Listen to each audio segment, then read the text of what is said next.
Hello, everyone. Welcome to today's interview with Ms. Shakhnoza Shamsuddinova. Today, our primary focus is to learn about tuning scholarships and at the same time to get to know Shakhnoza, her background, hear some tips as well as her opinions on some of the current challenges in the sector of education in the context of Uzbekistan. So this interview is going to be, I suppose, very inspiring for all the people who are planning to pursue graduate degree or postgraduate one in UK or generally in a foreign country. Thank you so much, Ms. Shakhnoza, for coming today. It's an honor to host you in the interview with our team. Thank you very much. You can say a few words and then we can start.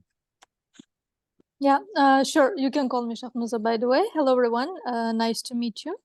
I'm very delighted to be a part of this webinar if this is going to help young people from Uzbekistan to pursue degrees, graduate, postgraduate, or even undergraduate abroad in developed countries to kind of pursue their dreams. So yeah, I'm very glad to be here. Thank you. All right. Okay. Okay. Can you please briefly tell us about your academic and professional journey? Yeah, sure. Well, it's not that extensive because I'm still too young.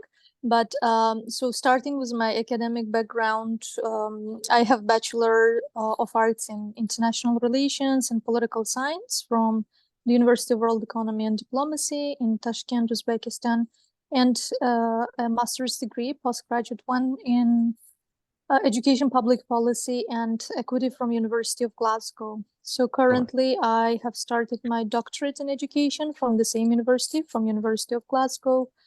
In terms of professional journey, so first I was in the field of international relations where I did several internships in Uzbekistan, but then I switched to education policy and development, where currently I'm an educator, researcher, basically in the field of education, That is focusing on, yeah. All right. Okay. So, once you graduated from World Diplomacy University in Uzbekistan, you had some work experience, and later you applied to Chevening scholarships, right? Yeah, I took 1 year to work and kind of understand what I want to do next. So there was a gap year in between, and then I started my master's. But during that year, I was already applying for Chevening scholarship because it takes roughly around a year from the beginning till the end. Yeah. Okay, I see. And can we briefly introduce Chevening scholarships to maybe there are some people in our audience who are not very well aware of the nature of scholarship, what it provides. So can we talk briefly about that and then move on to some specific questions?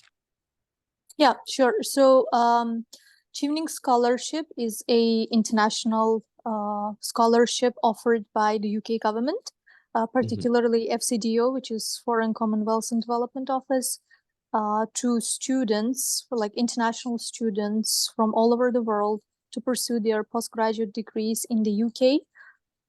It has been running, I think, around like since 1983. So there have been overall 55,000 Chevening scholars, alumni so far from the date of its start. Yeah, I guess like this is a brief information about what Chevening is. I see. And it provides fully funded sponsorship for graduate degrees, right? In the UK. Yes, it is a fully funded scholarship. I guess I didn't mention that, where it covers the tuition costs, that is your total tuition fee, your living costs, and like living costs as in they give you a certain amount of money as stipend every month, so that you can cover your living expenses. So it is completely free. Yes. I see. So once you finished your Bachelor of Arts in IR, and while you were working, what motivated you to apply to Chevening? Was there something that like, okay, I must apply to this scholarship that happened in your life? Yeah, actually, the dream of applying for Chevening, because I knew about the scholarship for some time already, started back when I was doing my bachelor's. But I sought to gain industry experience first before actually starting the master's degree. And I knew that it would take time to apply and then get your results. So I guess the motivation is, first of all, to study in the UK, because I have been connected with UK for some time, as I have been on exchange programs and went like back and forth to the UK, and I know about the quality of education there. And I think it was the right time for me to apply for masters. And I think this is one of the reasons why my application was strong as well, because I could prove that this was the right time for me to start my masters. Okay, nice. Yeah. I see some questions in the chat, but just to put it ahead, we are going to address the questions at the very end. So once we finish all the questions, all right? Thank you. Okay. So Chevening application process, it is quite competitive. I think that is a known fact for everybody. So you mentioned already that yes, one of the reasons you got scholarship is because you were ready and you knew that you were ready for the graduate degree. Apart from that, what do you think has really set your application apart and made you an outstanding candidate for this scholarship when you were applying?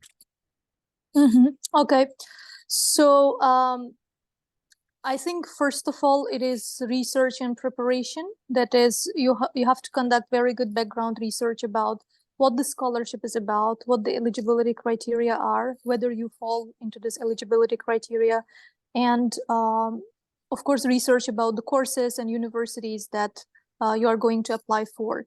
So preparation takes a lot of time. I think preparation takes more time than the application itself. So do not underestimate the amount of time it will take. So I think this was one of the reasons perhaps that made me my application strong. As well as that, you have to have clear vision and goals. So because this will be reflected in the essays that you will write. So I would like to mention here that Chevening has two steps. First one is online application, and the second is interview stage. So in the online application, unlike some other programs, there is no section where you can just attach your CV, or there is no section where you can just attach your motivational personal letter, personal statement letter. Chevening has like application system where you have to write 4 essays. The first one is about your leadership experience. The second one is about your networking skills. The third one is about the courses and universities that you chose. And the fourth one is about your career goals. And each one is around 500 words. So in 500 words, as you can guess, it's really hard to kind of, talk about everything. So you have to be very careful about what you want to stress on. And that's why it requires a lot of research and preparation. So yeah, clarity of vision and goals. You have to prove to the committee that you're clear about what you're doing. You're clear about why you want to study masters at this point and time in your life. How does it align with your career goals, as well as your background, both professionally and academically? And I would say the third point that contributed to success is being specific. I always recommend this using a STARL approach, which is situation, task, action, result, and lessons.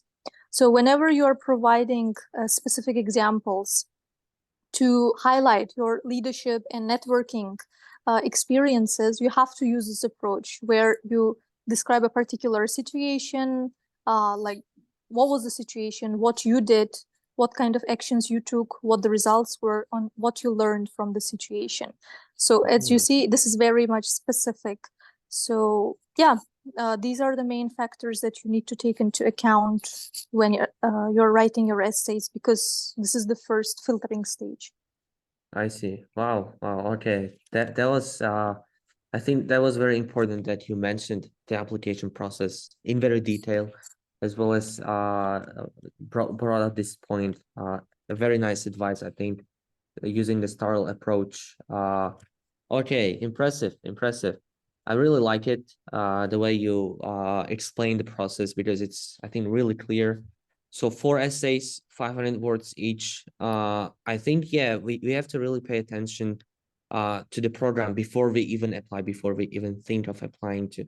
And you mentioned that you have to indicate courses and universities. So before applying, you have to research several universities and then indicate them, right? In the application process, are you allowed to like put one university only as a proposed program? Or are you required to do like several programs at the same time in the application? So the third essay is about your preferred courses, and they give you three choices. So the first choice is obviously your top priority. So the second choice is somewhere in between, and the third choice is, I would say, kind of a safe option, right? Yeah, safe So time. accordingly, so for example, let's say if you're chosen for the program conditionally, then automatically your choice will be the top priority, the first choice that you have chosen, right? Unless you point out that, no, I want to enroll in the second university that I have chosen or the third university that I have chosen. That's why choosing these three universities out of hundreds of universities in the UK is a critical point. And you have to pay attention to the content of the course that you're going to select. Again, when you're discussing that in the essay, you have to be specific about how it aligns with what you did, with what you're doing right now, and with what you will do in the future. And about the university as well. It's not just about ranking, say you chose University of Oxford. And obviously the first thing that comes to mind is ranking, but this is very generic. So you have to be, again, specific about, you should even research about the professors who work in those universities, look at their research interests, and then mention that in your essay, saying that, well, my research interests or my career goals align with the research interests of this particular professor. So I want to take classes from ABC professor in this particular university. So here you can see that being specific is really important, which requires a lot of research again. So yeah. Wow, okay, okay. And were there any challenges that you faced during the application process of Chevening? What were they? Can you share some information? I wouldn't say challenges. I would say kind of fear and internal limitation that I had, because Chevening application, like Chevening scholarship itself, when you read about it, it can be very intimidating to start. Because the application process is very rigorous. The thought of squeezing everything into 500 words is really kind of not very appealing. And plus, at the time when I was applying, I'm not sure if it's official statistics, but I knew from people who have won it before that the average age of the applicants is like around 30 plus. So, and I was 22, 23 at the time. So there was a bit, fear. I was a bit fearful that I wouldn't be selected, because the usual typical candidate is a mid-career professional who has extensive experience of networking and leadership. But obviously I was mistaken, because Chevening accepts applicants who are much younger as well. Again, as long as you can prove that you have good leadership skills. And some applicants think that, well, because I'm not in a C-level leadership position, I cannot provide any examples. Well, this is wrong. Any example of leadership where, let's say, as part of your undergraduate degree, you led any project, you participated in any international programs where you could make a certain impact. So all of these need to be mentioned, as well as your networking, whatever social activities out of academia you have done. You have to mention it as part of the essays and build up a good case for yourself, even if you're not a seasoned leader. Yeah. I see, I see. Okay, okay. So yeah, you already mentioned some of the things that Chevening Scholarship Committee look for. That is primarily being leadership, right? You have to have proven leadership experience.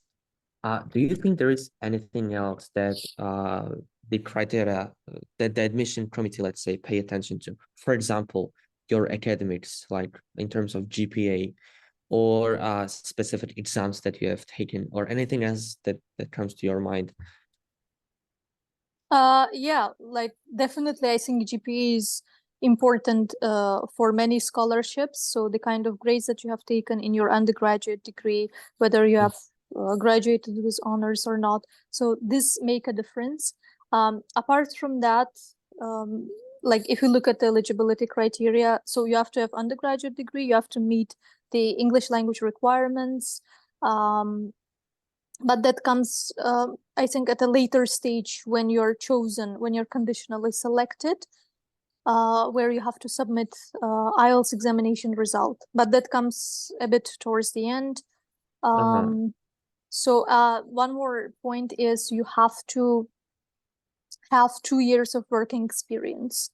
It can be a combination of full-time and part-time jobs. It can be any internships that you have taken, but whatever it is that you have, it should amount up to full-time of 2 years of working experience. So yeah, this is one of the most important criteria. So for example, full-time is considered usually 40 hours per week, right? If let's say a student has taken part-time job of 20 hours per week for 1 year, that is going to be like half year full-time job experience, right? Yes, around that. If you go to their website, they have exact number of hours, so you can calculate yours accordingly. That's why whatever experience that you have, even if it's unpaid internship, you can mention it as your experience, because ultimately it is experience. Wow. Okay. I see. All right. So before we move on to more general questions about education, about your field of research, I would like to ask if you have any advice, if you, let's say, if you had a chance to go back in time in like several years before applying to Chevening, what kind of advice would you give to younger version of yourself or to people who are considering applying to this program? I think I'll again repeat myself that have a plan. I would say have a future plan, whatever it is, a 1-year plan, a 5-year plan, a 10-year plan. Nobody says that, yes, your life is definitely going to be like that. There will be changes, nothing is linear, everything is dynamic. But having a clear plan and a set of goals, or at least options, like option A, option B, and C. What if option A doesn't work out? What will I do as option B? Or even if option B doesn't work out. So you have to have options and you have to have clarity on your goals. So for example, sometimes Chevening may not be the right option if you are not at the right stage in your career. So you have to really think about what you will gain as a result of Chevening, because like I have seen applicants who have already done their masters several years ago, and now they have chosen Chevening again because they feel they're stuck in their jobs. So they want to kind of refresh their knowledge or even change their careers. So depending on where you are in your life, you have to know whether this is the right choice or not and make an informed decision. So always think about the end result. So how is it going to impact me? What will I gain out of it? Should be the questions that you have to be asking yourself. Okay, I see. So yeah, you clearly had your plan in your mind before applying, but now that you have finished your Chevening program, what do you think has been the most impact of Chevening scholarship on your academic journey and maybe professional as well? What has been the biggest thing that you have gained from Chevening? Okay, so there are several things. First of all, if we talk about from the academic perspective, I was exposed to UK education system, which we know is one of the top education systems. So that kind of gave me skills to think critically and to think broadly about issues that surround me, which wasn't that much the case in my undergraduate degree, because most of it was based on examination and rote memorization, where the knowledge was not kind of contextualized. Whereas in the case of UK education, it is mostly about independent learning.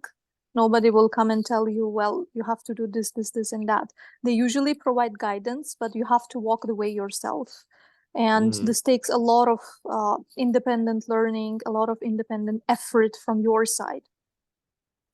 So yeah, and the second thing is, as I said, critical thinking and broader thinking skills about the issues that you're concerned about, right? Moreover, overall, the life in the UK, so you kind of see the difference between the standards of living, the quality of life. It suddenly improves. You see how to, like, you experience how to live in a developed country, and you get actually a lot of ideas of what can be done back at home, what is not right, and what should be fixed. So yeah, and I think lastly, it is the people and the connections. Connections and networking are really important. So if you're going to apply for Chevening and let's say you're selected, you're starting your master's degree, make sure that you're not just immersed in what you're studying. Build social relationships as well, network with people, because these networks will be long lasting if you really work on these relationships and networks. So this is an important, because consider that any person who is chosen for Chevening is not just a person, right? So they were chosen out of a big pool of applicants. So that means there is something special about them. That's why make sure that you build connections, not only with Chevening scholars, but overall in the university that where you're doing your master's. So yeah. I see. Okay. Thank you so much. And now, after finishing from tuning program at University of Glasgow, you moved on to pursue a doctoral degree, right? And now you are in the process of doing that. So, once you got in, I think you had some thoughts, and you're already doing research, and I am pretty sure that you could have some valuable advice. So I was wondering, for those people who are, let's say, aspiring or planning to pursue doctoral degree, what should they consider? What should they consider before going and doing that actually? Yeah, sure. Just a second. Let me connect from this device. Recording in progress.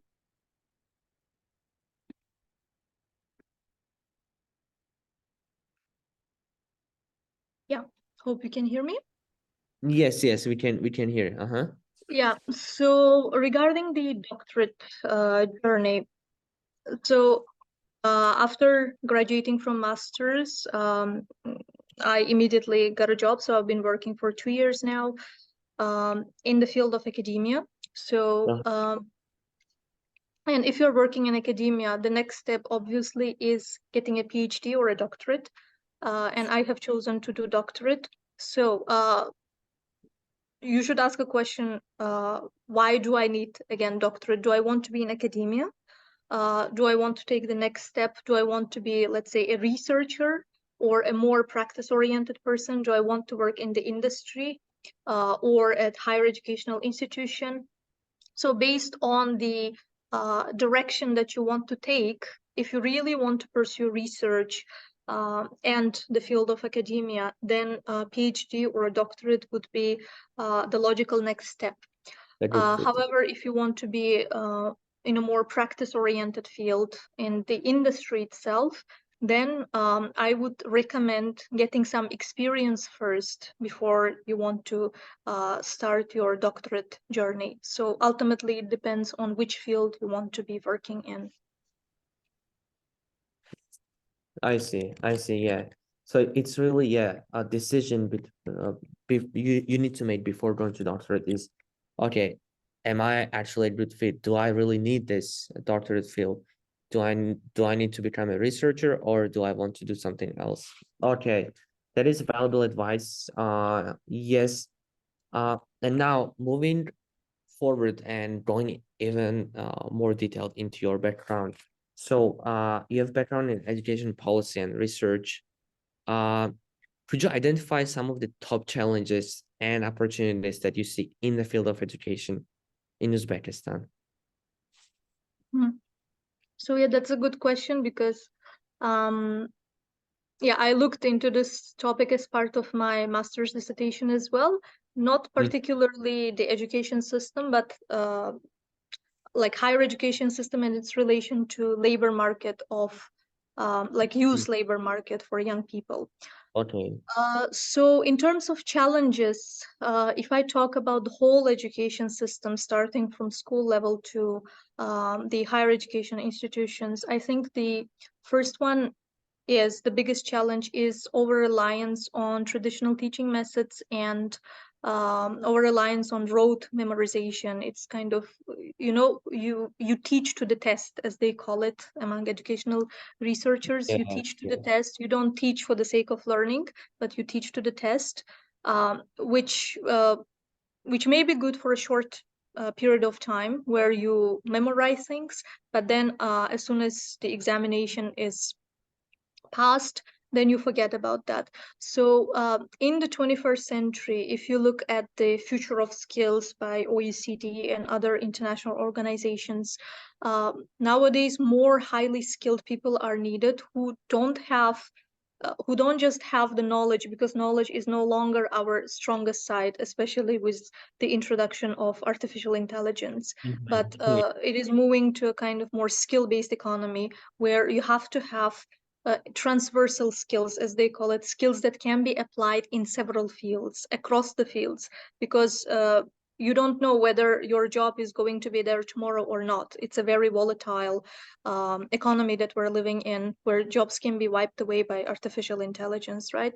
Therefore, you have to have the skills that will make you ready for the challenges that you do not know of yet. And I think the top challenge in Uzbekistan's education system is not addressing this, because we're still clinging on to the traditional teaching methods and factory model of education, which should be done away with. In terms of opportunities, I can actually see several good improvements in terms of like higher education, particularly is now being internationalized, where we can see some private universities that focus on Yeah. those aspects that I highlighted, or some international universities opening their branches. And I'm sure while this is happening, it will impact the local universities as well in terms of the approaches that they're taking. And I think now there are a lot of requirements regarding knowing English, right, taking IELTS examinations and so Yeah, on, yeah. which is good in a sense that it will open up opportunities for young students in terms of literature, because a lot of information is available in English. So yeah, I can see these opportunities, and I think it is going to improve in the future if the focus is set on the right things, um, Mhm. like innovation and technology, which is still, I think, a bit weak currently. Yes. Okay. Yeah. So following up on your response, uh, artificial intelligence is changing a lot of things. Yeah, it is changing the way education is given to young people, right? As you mentioned, people are now more required to have such skills which they can transfer from one thing to another thing. They're not required any longer to be, let's say, a specialist like in one certain thing, because they will probably be simply replaced by artificial intelligence, right? So as this trend is going, as technology is being more and more integrated into all the fields, including education, do you think that it's going to take a long time for Uzbekistan to integrate technology, let's say, into its especially primary, secondary, and high school level education? Yeah, I don't think I can talk particularly about Uzbekistan, Mhm. but what I would say is generally education systems are slower compared to other fields when it comes to integrating Mhm. technology and artificial intelligence. Why? Because this is mainly driven by, again, external examinations and assessment that play a big role. And Yeah. like moving to modern teaching methods, like we talk about project-based learning, problem-based learning, Mhm. or interdisciplinary learning, where you don't have set of subjects like math, English, science. You learn these subjects in connection to each other, which is called an Yeah. interdisciplinary approach. So these things will definitely take time, because there are a lot of issues of like It can be teacher resistance. It can be a lack of knowledge from the, again, by teachers because they weren't educated in that way. And it's really difficult for them to accept this. It can be parental involvement as well, because it depends really on the culture of that country. If parents are open-minded, then it's easier to implement that change. But if the mindset is not growth mindset, as they say, it's a fixed mindset, it's really difficult to convince the parents that this is the right way of going. This is more future oriented than what we're currently doing. Because ultimately what parents ask is, so what are the grades? Are they going to get into the university? Are they going to get good scores in the examinations? So it is a systemic change that requires change in the mindset of main stakeholders, who are teachers, who are parents. And I think students are more receptive because students are nowadays using artificial intelligence, the ChatGPT, a lot in their assessments. So the task is not to ban tools like ChatGPT and say that, no, you shouldn't use it, but rather we have to talk about the limitations of ChatGPT, like its biases, right? It doesn't always provide you with necessary information or with a true information, with accurate information. So now the task should be to teach them how to differentiate between what is wrong and what is right, how to spot out the biases, how to spot out fake information, how to analyze what ChatGPT is giving you as an answer, which requires a change in the kind of assessment methods that we have as well. So we have to tell them, yes, use ChatGPT, but then analyze what is being said, or describe or discuss how you found out that particular information, how you analyzed it. So discuss your thought process. So I think, yeah, as you can see, there are a lot of aspects and there are a lot of discussions, because currently with my colleagues, we're working on an article on the impact of AI on education and teaching and learning, how it's going to change the whole educational landscape. Yeah. And there is a whole set of discussion going on regarding the role of the relevance of teachers in the first place. Are we going to have a need for teachers in the future? Because like I know of certain projects where there are robots who are teaching, and we know that robots have more knowledge than us because they have, of course, a bigger data set than we do. Therefore, it ultimately comes down to what is the role of teachers? What is the role of education? Is it going to kind of make even higher education institutions irrelevant? So this is another kind of topic for discussion. I mean, there are a lot of topics when it comes to the impact of AI that we can discuss. I would like to go into more detail, but I know we don't have time for that. But yeah, this is going to change the whole educational landscape.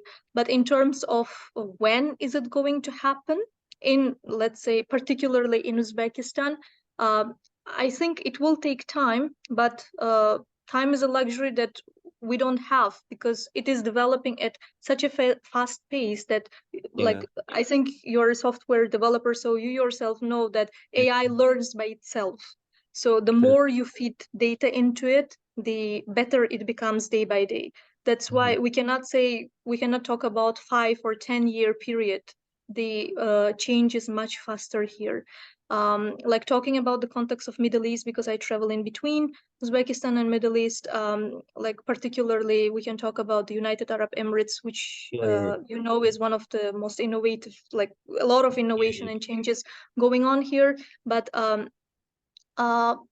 here a lot of talk is going on about the use of ChatGPT, and they already have policies. They are integrating innovation and technology. But it again depends on the type of school that you go to. So I think there are a lot of intricacies that that are there, and I cannot generalize. But I see. Yeah, this is the kind of discussions going on. Okay. Wow. All right.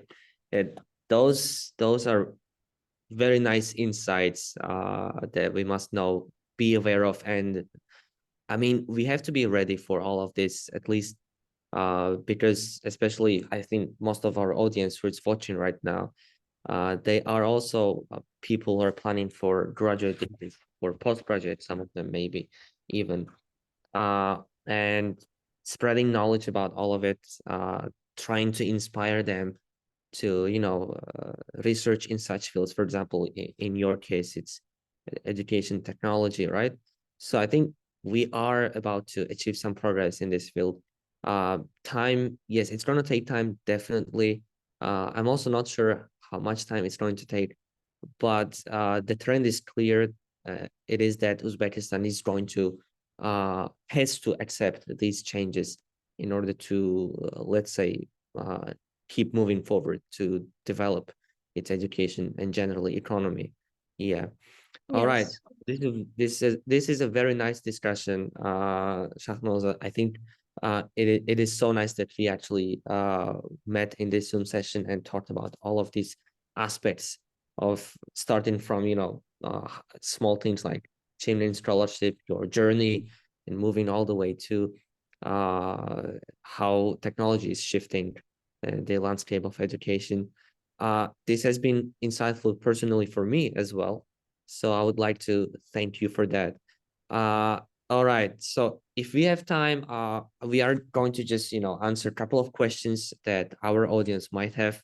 And then after we finish that, I think we can end our today's interview. All right. Yeah, sure. Okay. Okay. So one question I see so far on the chat. So except from chat, guys, feel free to unmute yourself, speak up, or leave your question in the chat. We are going to respond to it within the next like 5 to 10 minutes. Okay. So one question I see in our chat is it necessary to come back to Uzbekistan after finishing masters? I think it's related to Chevening scholarship, probably. It's like, does Chevening uh restrict you to, let's say, stay in the UK and etc.? Yes, actually, Chevening has a policy of returning to your country for at least 2 years. So Uh-huh. after 2 years, you are free to go, as in if you want to go abroad. But then, as a resident, you have to stay in Uzbekistan. Of course, you can travel. Nobody restricts your travel. But then, in terms of staying, so when you finish your postgraduate degree in UK, they have a visa called like graduation, post-graduation route, where they give you 2 years to find a job to stay in the UK. So we as students also received such emails from the immigration that we are eligible to apply. So we could have stayed if we wanted. But however, because we were Chevening scholars, you cannot stay in the UK. You have to return, and then you Return, can huh? return to UK if you want after 2 years. Yeah. I see. Okay. All right. So yeah, there's that restriction that you have to follow if you're planning to apply to Chevening scholarship. All right. Guys, do you have any other questions? Again, Yep, feel free Jafar, to. I do have question. Oh, yes, sure. Go ahead, Abdul Khalik. Question from Abdul Khalik. Yeah. Hello, Shakhnoza. I'm glad that I have the opportunity to talk with the Chevening Scholarship like alumni. So this year I graduated from the university with majors in economics.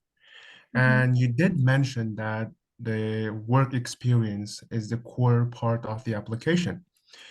I have like more than 2 years of experience, almost 3 years, but not in the economics. I mean, not in my related subject. Like I worked as a tutor in a like private sector, like in the like centers, you know this, as a SAT math instructor. But now, at the moment, I'm pursuing my master's degree in finance. So in this case, like, what would be your advice? What do you think? Like, what are the chances of getting the tuning for me? Can I Okay. Yeah, go ahead. can I still apply for that? I mean, the tuning Yes, why not? or Because as you said, you have almost 3 years of work experience, right? And it's not totally detached from your major because you were teaching maths, which is, not a completely, which is not something completely different. Because I had experience of, let's say, teaching English and I put that up as part of my experience as well. And that kind of ties to educational policy that I chose, but still it wasn't related to international relations or political science in any way. However, again, like you have undergraduate in economics. This is your work experience of teaching maths, right? And then currently you're doing your master's in finance. Now, what is the connection between these three? And how these three connect to Chevening or whatever course you're going to choose. So if you're able to show that connection, that like and again, here in your case, the question would be, if you're already doing masters now, what is the point of doing another masters without getting any experience in between? So if you're able to explain that, that's perfect, because that's what they're looking for as well. You need to demonstrate, you have to prove that there is a connection. As I said, my background, my current state, and my future goals, they're connected. And Chevening is a bridge to my future goals. So to get from point A to point B, I need Chevening. So if you're able to prove that the Chevening is the missing element to reach your future goals, then there you go. You have a strong application. At least one, like a strong essay in one of the areas. So Thank you so Okay, much for your response. awesome. Yeah, yeah, I hope that that was answers a the good question. response. Yeah, there's a question in the chat. So the question goes like, does Chevening prioritize students in certain majors? Okay, so it's about the fit between students who major in certain areas and Chevening scholarship. Is there some priority for certain majors? Not that I know of, no, because one of the I would say advantages of UK education system is the diversity of programs that they offer. So you see so many programs in different fields that you don't see in like, let's say, in Central Asian universities or Yeah. local universities. So that's why I don't think there is any preference. Again, you have to build a unique case for your chosen major. Let's say if you're choosing public health, if you're choosing economics, if you're choosing education, if you're choosing IT. So whatever field you choose, if you're able to build a story, let's say, of yourself, of why you are fit, why I should choose you. Let's say I'm an examiner. I always tell it to other applicants as well, that whenever you're writing your essay, always read it not from your perspective, but from the perspective of an examiner who is reading 100 other applications like yours, and then compare it to them. So if you were reading your own paper, do you think that this really stands out? Or is it like any other motivation letter where you just follow the template? Or sometimes people are even, nowadays I hear they're using AI to do that. Believe me, AI cannot write a story of yours. If it comes from you, within you, then it becomes a unique story. So if you're able to tell your story through those 4 essays, then there is a high chance that you will be selected, as in you will move to the next stage. And don't forget about the interview stage as well. In the interview stage, you have to prove your competences, because some people may be good in writing and not good at speaking, but it is not it's not an obstacle. Research a lot for the interviews as well. So yeah. Okay. So a short question about the interview. I think we barely touched that. So is the interview kind of questions that follow up on your motivation letters and CV, or is it like let's say more comprehensive than that? Yeah, usually you get to be asked about what you wrote in your essays. So the first step is to know your essays in and out. That's the first thing. Second thing is they may ask more specific examples. Let's say you brought some examples of your leadership experience or networking experience in your essays, but just to be on the safe side, you should have some more on the pipeline to discuss them during the interview. So I would say be assertive, be confident, and know your essays in and out. And of course, research about the types of interview questions that you might have. Like what I did personally is I researched a lot, and then I made a list of around 50, or I think even more than 50 questions that I might have during my interview. And then I wrote an answer to each, like every one of them. And you can also be a part of different Facebook groups. At my times, there was a WhatsApp group that helped me a lot because there were really engaging discussions from Chevening alumni who were advising us how to approach the tips for the interview. And yeah, being a part of these groups and knowing your essays, and again, researching about the types of questions that you might have will really help you ace the interview. I see. All right. All right. Okay. Thank you for answering that question. Okay. Do we have any other questions that you'd like to follow up, guys? Can I ask one more question, Jafar, please? Oh, yes, sure. Go ahead. Shakhnoza, let's say at the end of the program, I mean, like at the end of the master's program in the UK, let's say graduating from finance, and I'm offered a job at one of the banks in the London, let's say. And can I still like prolong my visa, or do I have to get back to the Uzbekistan? So they have a residency called BRP. So that allows you to stay in the UK.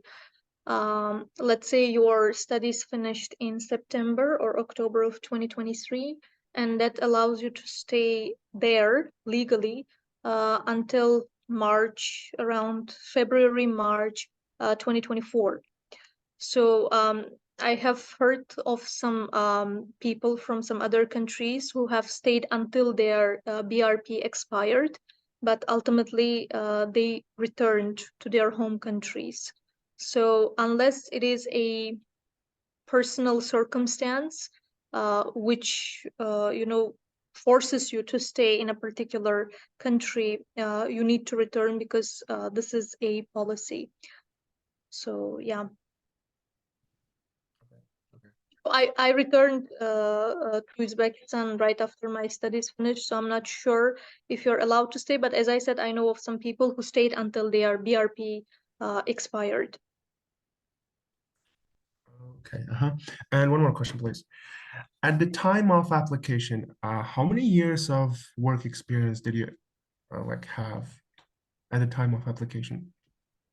Yeah, at the time of application, so I started it right after my undergraduate. So I had just about right years of experience, but that wasn't just one full-time job. I did several internships when I was doing my undergraduate. I did some part-time job in the private sector.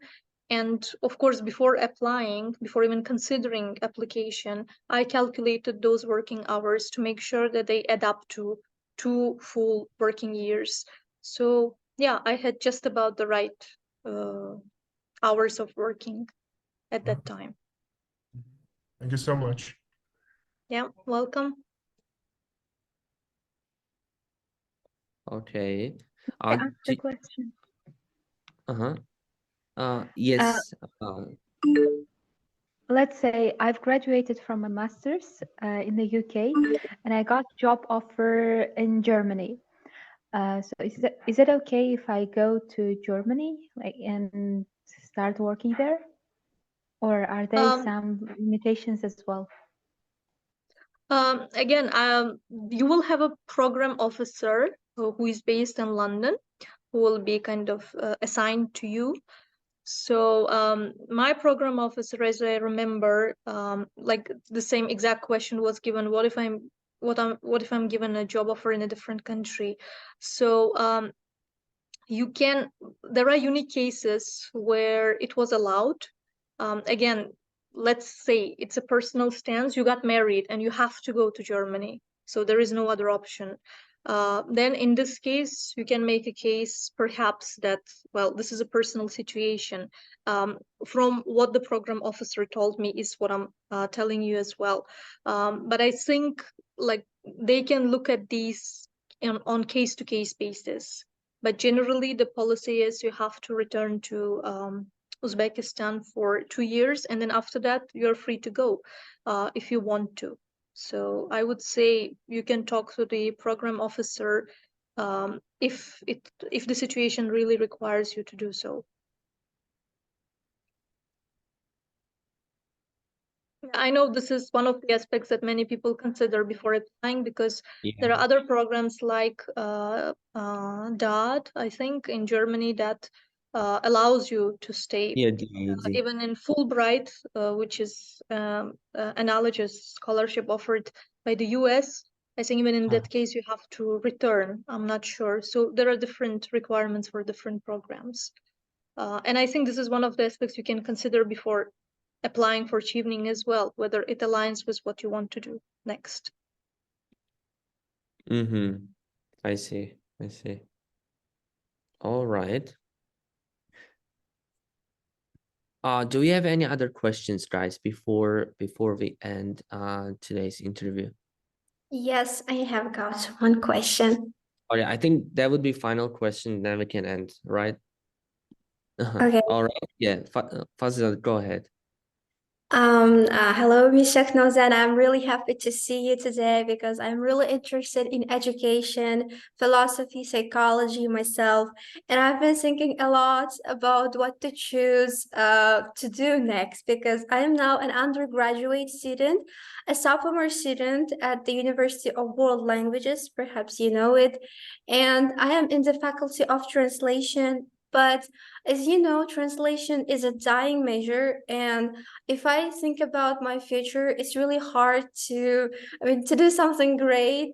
However, I was going to change my measure to journalism, but then I thought again, journalism is not something that's for me. I thought a lot, and then I came back to education, and I saw the post about you that you pursued education policy.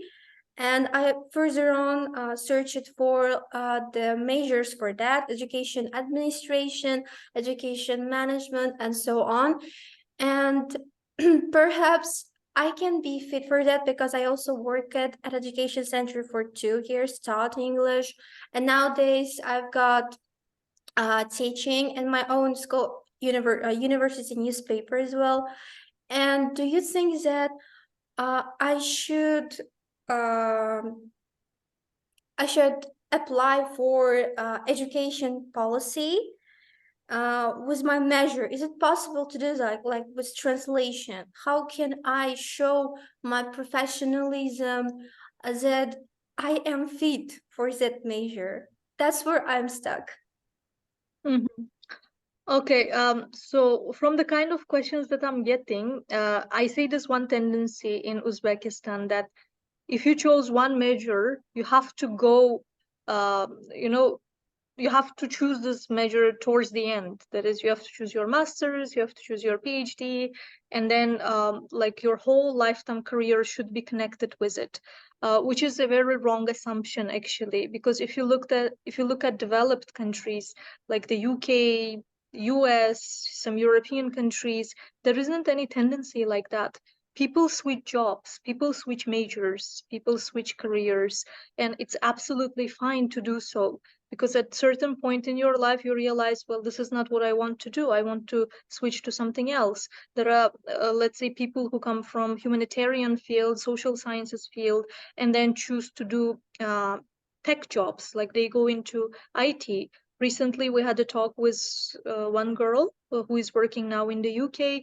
She was doing cancer research and then switched her job to software developer, and now she's working in a bank. So, and it is completely fine. There are a lot of programs, if you want to switch your career, that will teach you for a certain period of time, and then they will place you in a job in the UK that I have heard of.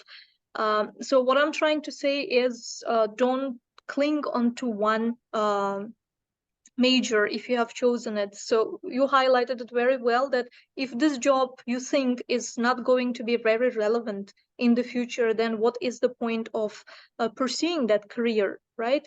And in this case, as you said, you are working in a private sector, right? Education sector. So in one or another way, you are connected to education. So take that case of your experience in the private sector and then connect it to education.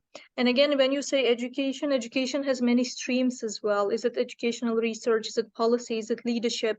Is it management, administration? Is it teaching, curriculum, pedagogy? So which stream would you want to go to? Would you want to be a teacher? Would you want to be a researcher? Would you want to work in an international organization on an education policy? Would you want to work in a ministry of education? So this will all impact your decision on which particular major you want to choose. Let's say if you want to choose educational leadership, it is usually required for you to have a leadership experience, a certain leadership experience in education.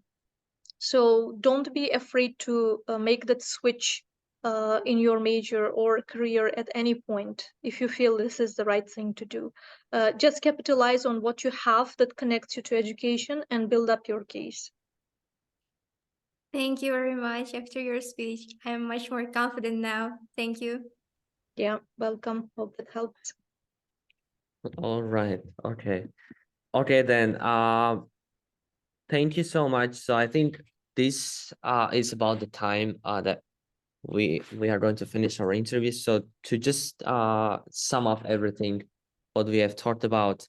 So we have talked about Chevening scholarship, what admission committee at Chevening look for in successful candidates. Shakhnoza has given very nice advice about essays, about interview, as well as about your plan before even applying to Chevening or before even considering to apply, right? So I must say that you have to really be careful, and yes, you need to have a very concrete plan if you're planning to, let's say, study in UK, and whether or not Chevening is actually what you need. After you close that gap, I think you can move forward to apply. And we also had very insightful conversation about education, its challenges and opportunities in Uzbekistan, in integration of technology into it, right? So I would like to thank Shakhnoza for coming today, for committing time to speak at this interview and giving these nice pieces of advice to us. So thank you so much. I wish you good luck in your future research. I hope one day in a couple of years, I will congratulate you with your PhD in LinkedIn. Yeah. So good luck on that. And good luck on everybody's journey if you're planning to apply to any scholarships, including Chevening. Yeah. Thank you so much. Shakhnoza, if you have any last words, you can say, and then we can finish the Zoom session. Yeah, thank you, Jafarberg, for invitation, and well done for starting this initiative to help young people from Uzbekistan as well. Yeah, I really appreciate that. And yeah, I was really glad to speak to everyone.